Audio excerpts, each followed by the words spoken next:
નમસ્તે વિદ્યાર્થી મિત્રો, હું રાદડિયા હેતલ શ્રી કોઠી કન્યા પ્રાથમિક શાળા વતી આપનું હાર્દિક સ્વાગત કરું છું. કેમ છો વિદ્યાર્થી મિત્રો? મજામાં ને? તો આજે આપણે સબ્જેક્ટ ઇંગ્લિશ સ્ટાન્ડર્ડ 8 નો ફર્સ્ટ યુનિટ છે Q4 ક્વેશ્ચન, તેના વિશે આજે આપણે શીખીશું. Unit 1 Q4 question. એની ફર્સ્ટ એક્ટિવિટી છે here is an imaginary interview with a famous astronaut Sunita Williams. Listen to your teacher, read it, work in pairs and dramatize it. અહીંયા એક ઇન્ટરવ્યુઅર અને સુનિતા વિલિયમ્સનો સરસ મજાનો સંવાદ આપેલો છે, તે આપણે વાંચીએ, સમજીએ. તો તમે પણ તમારી પાઠ્યપુસ્તક ખુલ્લી રાખી અને હું જે તેનું વાંચન કરું તે તમે પણ સાથે સાથે વાંચન કરતા રહેજો. Interviewer says, hello miss Sunita Williams, welcome to our program. Interviewer કહે છે કે હાલો મિસ સુનિતા વિલિયમ્સ, અમારા પ્રોગ્રામમાં તમારું સ્વાગત છે. Sunita Williams says, hello, nice meeting you. Sunita Williams કહે છે હાલો, તમને મળી અને મને આનંદ થયો. Interviewer says, where do you work. Interviewer કહે છે કે તમે ક્યાં વર્ક કરો છો? Sunita Williams says, at NASA as a flight engineer. નાસામાં ફ્લાઇટ ઇન્જિનિયર તરીકે. Interviewer says, where were you born. Interviewer પૂછે છે કે તમારો જન્મ ક્યાં થયો? Sunita Williams says, Ohio. Sunita Williams કહે છે કે ઓહિયોમાં. Interviewer says, what is your date of birth. Interviewer કહે છે કે તમારી જન્મ તારીખ કઈ છે? Sunita Williams says, 19 September 1965. Sunita Williams કહે છે 19મી September 1965. Interviewer says, where did you get your graduation from. તમે ગ્રેજ્યુએશન ક્યાંથી કર્યું? Sunita Williams says, I did my graduation from Florida Institute of Technology. મેં મારું ગ્રેજ્યુએશન ફ્લોરિડા ઇન્સ્ટિટ્યૂટ ઓફ ટેકનોલોજીમાંથી કર્યું. Interviewer says, which special item did you bring with you in the space first time. જ્યારે તમે first વખત એટલે કે પ્રથમ વખત અવકાશમાં ગયા ત્યારે તમારી સાથે કઈ કઈ ખાસ વસ્તુઓ લઈ ગયા હતા? Sunita Williams says, the Bhagavad Gita, a small idol of Ganesha and a letter written in Hindi by my father. એટલે સુનિતા વિલિયમ્સ કહે છે કે ભગવદ્ ગીતા, એક નાનકડી ગણેશની મૂર્તિ અને મારા પિતાજી દ્વારા અપાયેલો હિન્દીનો એક પત્ર. Interviewer says, who inspired you in your life and work. તમારી લાઈફમાં અને કામમાં તમને કોણે પ્રેરણા આપી? તો સુનિતા વિલિયમ્સ કહે છે કે મહાત્મા ગાંધી. સુનિતા વિલિયમ્સ કહે છે કે મને મહાત્મા ગાંધીએ પ્રેરણા આપી. Interviewer says, what is your country of origin. તમારો મૂળ દેશ કયો છે? સુનિતા વિલિયમ્સ કહે છે India. In fact my father Deepak Pandya is from Gujarat. Sunita Williams કહે છે કે ભારત, હકીકતમાં મારા પિતાજી દીપક પંડ્યા છે ગુજરાતના છે. તો વિદ્યાર્થી મિત્રો, આ સંવાદ ઇન્ટરવ્યુઅર અને સુનિતા વિલિયમ્સનો સંવાદ તમને સાંભળવાની અને સમજવાની ખૂબ જ મજા આવી હશે. તો ત્યાર પછી એક સરસ મજાનું જૂથ કાર્ય આપેલું છે, વર્ક ઇન પેર, જૂથમાં કાર્ય કરો. તો તમારે તમારા મિત્રોની સાથે મળી અને તમારે અહીંયા જેમ ઇન્ટરવ્યુઅર અને સુનિતા વિલિયમ્સનો સંવાદ હતો તેવો સરસ મજાનો નાનકડો એવો સંવાદ તમારે અહીંયા લખવાનો છે. ત્યાર પછી નેક્સ્ટ એક્ટિવિટી આપણે જોઈએ. નેક્સ્ટ આપણે એક્ટિવિટી 2 જોઈએ. Read the sentence carefully, read the question and mark right for all the question that are answered in the statement. એટલે કે આપેલા વાક્યોમાં જે જે પ્રશ્નોના જવાબ મળતા હોય તેની સામે રાઇટ કરો. અહીંયા થોડા સ્ટેટમેન્ટ આપેલા છે, એની આધારે તમારે નીચેનામાંથી જે પ્રશ્ન તેને લાગુ પડે છે તેમાં તમારે રાઇટની નિશાની કરવાની છે. વિદ્યાર્થી મિત્રો, આપણે અગાઉ શીખી ગયા છીએ WH વિશે માહિતી. એટલે કે જો આપણે કોઈ વ્યક્તિ વિશે માહિતી જાણવી હોય તો હુંથી આપણે પ્રશ્નાર્થ બનાવીએ છીએ. કોઈ વ્યક્તિની ક્રિયા જાણવી હોય તો વોટ વડે પ્રશ્ન બનાવવાનો છે, વેર વડે પ્રશ્ન બનાવવાનો છે. એટલે કે સ્થળ આધારિત માહિતી હોય તો આપણે વેર વડે પ્રશ્ન બનાવવાનો છે. કોઈ સમય જાણવા માટે પ્રશ્નાર્થ બનાવવાનો હોય તો વેન વડે બનાવવાનો છે. અને કોઈ કારણ જાણવા માટે આપણે વાય વડે પ્રશ્નાર્થ બનાવવાનો છે.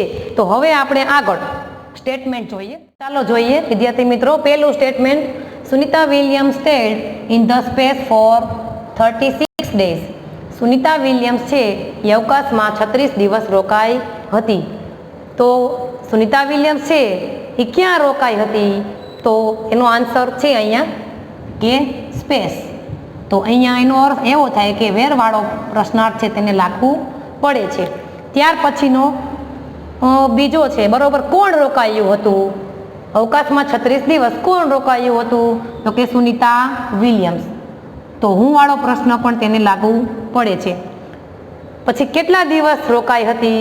તો કે 36 ડેઝ. તો હાઉ મેની ડેઝ વાળો પ્રશ્ન પણ તેને લાગુ પડે છે.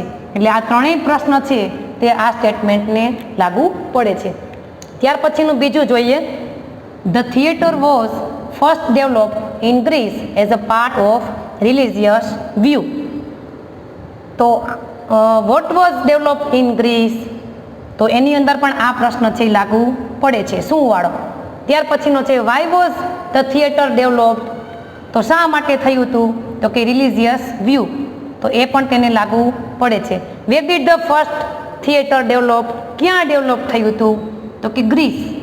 તો ગ્રીસ પણ તેને લાગુ પડે છે. અહીંયા શું? તો કે ધ થિયેટર. અહીંયા વાય શા માટે? તો રિલિજિયસ વ્યૂ. અને વેર એટલે ક્યાં? તો કે ગ્રીસ. એટલે આ ત્રણ પ્રશ્ન પણ આ સ્ટેટમેન્ટને લાગુ પડે છે. તો હવે આપણે ત્રીજું સ્ટેટમેન્ટ જોઈએ. The first newspaper advertisement appeared on the back page of a London newspaper in 1625. તો અહીંયા એના આધારે ત્રણ પ્રશ્ન આપેલા છે. હવે પહેલો છે વેન.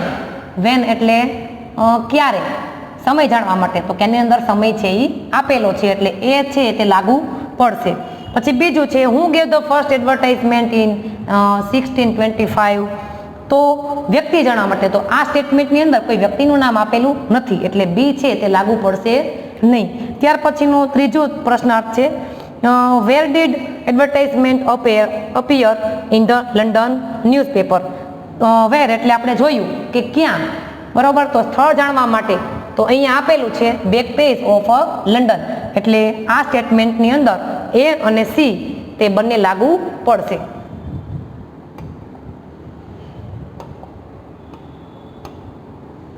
તો અહીંયા એ અને સી આ બંને અહીંયા લાગુ પડશે. ત્યાર પછી આપણે ચોથું સ્ટેટમેન્ટ જોઈએ. Kiran Bedi is the first woman IPS officer of India. Kiran Bedi છે એ ભારતના સૌપ્રથમ મહિલા ઓફિસર છે. તો એમાં એ જોઈએ, who is the first woman IPS officer of India? તો હુ વ્યક્તિ આધારિત માહિતી અહીંયા આપેલી છે. કોણ? તો કે કિરણ બેદી. એટલે એ છે તેને લાગુ પડશે. ત્યાર પછીનો છે, વોટ ઇઝ કિરણ બેદી? કિરણ બેદી શું છે? તો કે IPS ઓફિસર. તો બી પણ લાગુ પડશે. When was Kiran Bedi selected as an IPS officer? Kiran Bedi છે એ IPS ઓફિસરમાં ક્યારે સિલેક્ટ થયા? તો તે માહિતી આની અંદર સ્ટેટમેન્ટની અંદર આપેલી નથી જેથી સી છે તે લાગુ પડશે નહીં. ત્યાર પછીનું પાંચમું સ્ટેટમેન્ટ જોઈ લઈએ. Mahatma Gandhi was born in Porbandar on 2 October 1869. Mahatma ગાંધીનો જન્મ 1869માં 2 ઓક્ટોબરે પોરબંદરમાં થયો હતો. તો પેલું જોઈએ, when. When did Mahatma Gandhi go to Delhi? Mahatma Gandhi Delhi ક્યારે ગયા? તો એ માહિતી આની અંદર આપેલી નથી જેથી એ છે તેને લાગુ પડતો નથી. બી છે, where was Mahatma Gandhi born? Mahatma ગાંધીનો જન્મ ક્યાં થયો હતો?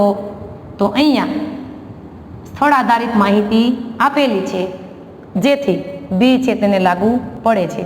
ત્રીજો છે C, what is the birth date of Mahatma Gandhi? Mahatma ગાંધીની જન્મ તારીખ શું છે? તો 2 ઓક્ટોબર 1869. તો સી પણ તેને લાગુ પડે છે.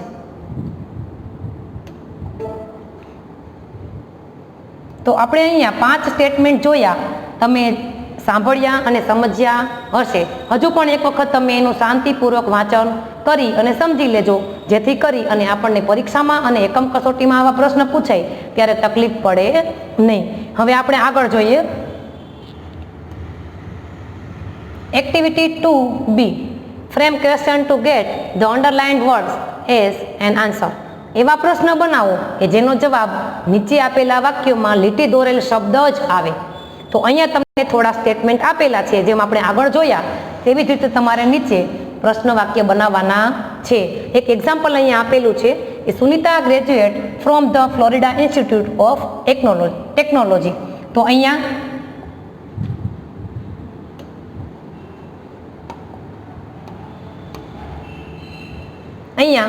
સુનિતા એટલે કે નામ આપેલું છે, વ્યક્તિનું નામ આપેલું છે. એટલે પહેલો પ્રશ્ન કઈ રીતે બન્યો તો કે હું વડે, હું graduate from the Florida Institute of technology. ત્યાર પછીનો બીજો છે, અહીંયા આપેલું છે ફ્લોરિડા ઇન્સ્ટિટ્યૂટ ઓફ ટેકનોલોજી એટલે ક્યાં, તો ક્યાં માટે વેરથી વાક્ય છે એ બનાવેલું છે. તો તેવી જ રીતે તમારે અહીંયા આપેલા સ્ટેટમેન્ટ છે એ વાંચવાના છે, સમજવાના છે અને સમજી અને એના પ્રશ્ન વાક્ય છે તે બનાવવાના છે. હું તમને અહીંયા સેન્ટેન્સ છે એ રીડ કરી દઉં છું, પછી તમે સમજી વિચારી અને તમારી બુકની અંદર અથવા તો ટેક્સ્ટ બુકની અંદર જગ્યા આપેલી છે તેની અંદર આવા પ્રશ્ન વાક્ય છે એ બનાવજો. તો હવે આપણે પહેલું સ્ટેટમેન્ટ જોઈએ. My friends visited Amit's village last vacation. તો અહીંયા તમારે 3 પ્રશ્ન વાક્ય બનાવવાના છે, પણ શેના આધારે તો કે માય ફ્રેન્ડ્સ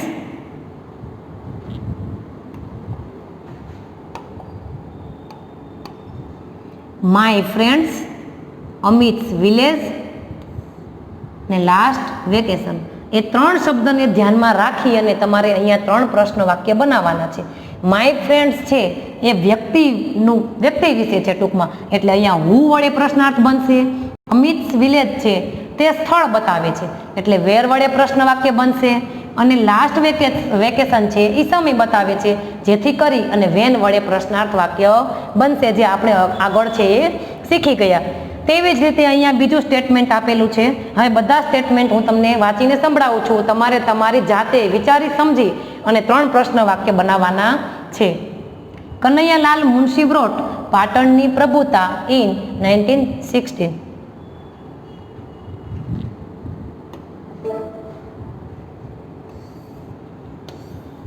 ત્યાર પછી ત્રીજું સ્ટેટમેન્ટ છે Sunita Williams was Born on 9th September 1965 in Ohio.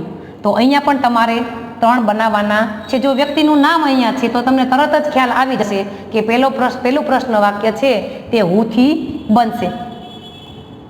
ત્યાર પછીનું ચોથું સ્ટેટમેન્ટ છે Munna made mango juice in the morning. તો અહીંયા પણ તમારે 3 પ્રશ્ન વાક્ય બનાવવાના છે. તેવી જ રીતે Maya attended the special classes to learn English. તો અહીંયા પણ તમારે 3 પ્રશ્ન વાક્ય છે તે બનાવવાના છે. પણ વિદ્યાર્થી મિત્રો, તમારે ખાસ એટલું ધ્યાનમાં રાખવાનું છે કે સ્ટેટમેન્ટની અંદર જે અંડરલાઇન કરેલા શબ્દો છે તે જ જવાબ આવે તે રીતે પ્રશ્ન વાક્ય છે તમારે બનાવવાના રહેશે. તો વિદ્યાર્થી મિત્રો, આજે આપણે અહીંયા એક્ટિવિટી 1 અને 2 તે પૂર્ણ કરીએ છીએ. તમને આજે એક્ટિવિટી 1 અને 2 શીખવાની ખરેખર ખૂબ જ મજા આવી હશે. તો આ એક્ટિવિટીનો તમે ઘરે એક વખત મહાવરો કરજો, વાંચજો અને સમજજો. જો તમને મારા વિડીયો પસંદ આવે તો લાઈક કરજો, શેર કરજો અને સબસ્ક્રાઈબ કરવાનું ના ભૂલતા.